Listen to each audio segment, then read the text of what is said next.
Так, значит, Красногорск, центральный проезд 3,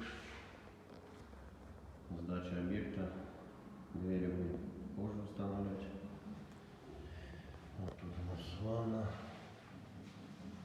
с таким выступом.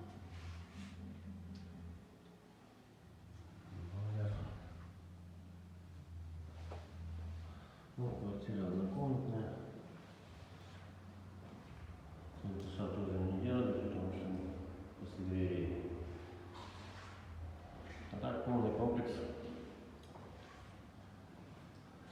Шумоизоляция вот этой стены, потолка, в комнате и в кухне.